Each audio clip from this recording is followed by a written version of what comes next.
네, 반갑습니다. 허브경제TV입니다. 이번 시간에 같이 볼 종목은 진단키트, 분자 진단키트 시젠이고요. 종목 코드 번호는 096530 되겠습니다. 이제 뉴스가 나온 거 보니까 아마 리포트가 나온 것 같아요. 리포트 나온 것 같은데, 최근에 시장 이제 많이 밀린다고 너무 낙담하지 마시고요. 어차피 시장은 하염없이 떨어지진 않거든요. 않기 때문에. 네, 너무 걱정하지 마시고 우리가 봐왔던, 만약에 시즌 주주시라면 제가 이제 분석해드리고 모멘텀 체크해드리는 부분 보시면서 이제 판단하셔가지고 시나리오를 세우시는 걸 권해드립니다. 일단 시즌 보도록 하겠습니다. 저번 시간에 봤던 내용을 보면은 일단 저저번 시간에는 진단 방법 비교라든지 항원, 항체, 분자 진단 키트의 각각의 특징들, 그래서 분자 진단 키트에 시젠이 있다, 이렇게까지 말씀을 드린 것 같아요. 그리고 이제 가을 겨울 되면은 독감이 또 이제 유행을 하다 보니까 이제 시젠에서 출시 예정 중이고, 출시 뭐 기술력은 이미 4월부터 나왔고 했던 게 트윈데믹 우려, 독감이랑 코로나를 이제 한 번에 진단할 수 있는 진단 키트, 요 이슈가 있었습니다. 그리고 이제 10월 5일 날 발표되는 건 우리가 아직 볼 수는 없지만, 수출 진단키트 수출, 총 진단키트 수출에서 시젠이 차지하는 비중이 지금 저점을 찍었다가 다시금 높아지고 있다, 이렇게 좀 말씀을 드렸던 기억이 납니다. 그리고 이따가 마지막에는 차트랑 수급 한번 보면서 마무리하도록 하겠습니다. 시젠 기사 나온 거 한번 같이 보도록 할게요. 목표주가 높아져, 코로나19 길어져, 진단키트 판매 들어. 진단키트 시젠 같은 경우에는 우리나라에서 70에서 80% 정도 점유를 하고 있고, 분자 진단키트가 유전자 증폭이 아무래도 정확도가 높다 보니까 시젠이 많이, 기술력이 있는 시젠이 많이 좀 이렇게 점유하고 있다, 이렇게 좀 보시면 될 것 같습니다. 글로벌 코로나19 상황이 지속되고 있어 2021년 초까지 실적 증가세를 이어갈 것으로 보인다.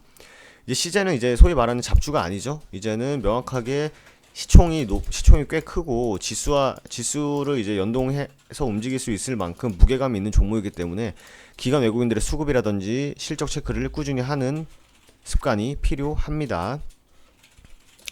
3분기 깜짝 실적이 기대된다. 현재 추세를 볼 때 2021년 1분기까지 실적 증가세가 이어질 가능성이 크다. 코로나19 진단키트 판매가 늘어서 주력 시장인 유럽과 남미 시장 점유율이 계속 높아지고 있다, 이렇게 좀 보고 있습니다. 3분기 매출, 예상 매출은요 2,700억, 영업이익 1,600억, 상당히 매출에 비해서 영업이익률이 굉장히 크네요. 2019년 3분기 전년 대비해서 매출액은 780%, 영업이익은 2,300% 늘어날 것이다. 그래서 엄청나게 이제 늘어날 것이다 라는 거죠. 시약, 장비도 다 늘어났다. 수주 잔고를 고려하면 하반기에도 장비 매출은 양호할 것으로 보인다. 여기 나오죠? 하반기 전략 제품인 올인원 키트, 유럽의 허가를 받고 판매 준비를 마친 것으로 알려져. 이게 9월에 나온 이슈였는데, 그쵸? 추가적으로 올인원 키트는 말씀드린 대로 트윈데믹에 영향이 있는 거죠. 독감하고 코로나를 한 번에 검사할 수 있는 제품이다. 3천만 회 검사가 가능한 물량의 생산률을 확보해 9월 말 수출을 시작할 것으로 예상을 했네요. 시제는 글로벌 진단기업 대비 코로나19 진단키트 의존도가 높은 것이 단점이다 라고 하네요. 네, 이게 약간 좀 이제 우려하는 부분인 것 같아요. 연구원님께서 글로벌 코로나19 확산 추이 감소 국면이 오면 주가 변동성이 확대될 수 있어 단기 매수가 좀 유효하다 라고 했는데, 단기로 볼 종목은 사실 아니죠, 시즌이. 그럼 다음 기사 보겠습니다. 3분기 깜짝 실적 기대감 목표가 높였다. 이번에는 미래에셋대우에서 나온 리포트를 기사화한 것 같습니다. 이거 똑같죠? 매출액 780%, 영업이익 2300% 늘어날 것이다 보고 있습니다. 현재 추세를 볼 때는 2021년 1분기까지는 실적 성장세가 꾸준히 늘어날 것이다 보고 있습니다. 다 똑같아요. 이것도 미래에셋이었나 보네요. 코로나19 진단키트 의존도가 상당히 높은 것이 단점이라면 단점으로 볼 수 있다. 코로나 확진자가 조금 줄어들면은 주가 변동성이 확대될 가능성이 높다.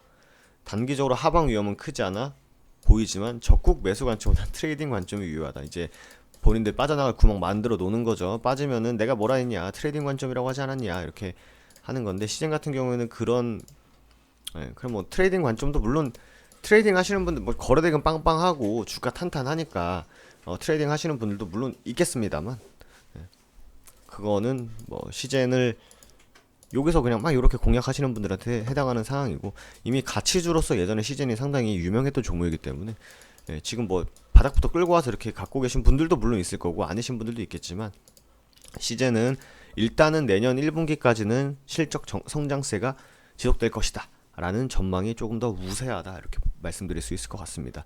그래서 시젠 같은 경우는 지금 현재 상황에서는 24만원 위에서만 움직여 주면은 일단 크게 문제는 없다까지 말씀드렸던 것 같습니다. 그래서 여기죠, 27만 5천원 구간을 어떻게 뚫고 가느냐. 지금 약 한 달 동안 이어져 오는 지금 단기 박스권 횡보 구간이에요. 기간 조정을 좀 받고 있는데, 이 27만 5천원을 뚫어놓고 안착하면 이제 30만원 위에가 보이는 거고, 이 구간에서 물량을 어떻게 컨트롤하냐에 따라 뭐 하방일 수도 있고 상방일 수도 있겠죠, 당연히.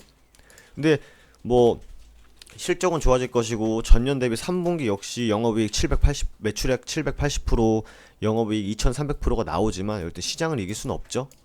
뭐 단기적으로 당장에 큰 호재가 있지 않는 이상 시장의 흐름을 어느 정도 역행하는 것보다는 좀 시장과 같이 외국인 기관들의 수급과 영향을 받으면서 움직일 가능성이 크다, 이렇게 좀 보시면 될 것 같습니다. 그래서 애초에 우리가 계속 여기서, 그러니까 이때 찍어드린 거 말고 이제 하락하고 나서부터 찍어드렸을 때 24만원 구간에서 27만 5천원 구간은 크게 무리가 없는 구간이다는 역시 동일한 관점입니다. 그렇기 때문에 차트상 크게 뭐 노이즈가 있거나 뭐 특별히 봐야 되는 부분은 딱히 없는 것 같습니다. 그리고 그 수급을 보면요, 외국인들이, 아주 말씀드렸죠, 외국인들은 절대 매집하는 주체가 아닙니다. 들락날락하는 주체들이에요.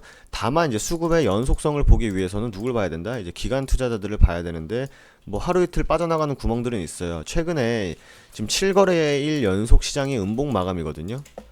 근데도 불구하고 기관들이 어느 정도 계속 연속성을 가지고 매수해주고 있다는 것은, 이건 좀 플러스 요인이다 라고 보시면 될 것 같습니다. 그래서 지금은 크게 뭐 주가가 오늘 빠졌지만 약 4%, 4.5% 빠졌지만 문제가 있어서 빠졌다기보다는 지금 시장 전체적인 상황과 동조화돼서 빠졌다는 거 말씀드리도록 하겠습니다. 그래서 너무 걱정하지 마시고요. 시장 같은 경우에는 푸근하게 뭐 내년 1분기까지도 실적 전망세가 이어진다고 하니까 편하게 보시면 되실 것 같습니다. 시즌 영상 꾸준히 올려드리고 있기 때문에 좋아요, 구독 한번 부탁드리고, 저는 또 다음 시즌 영상에서 인사드리도록 하겠습니다. 감사합니다.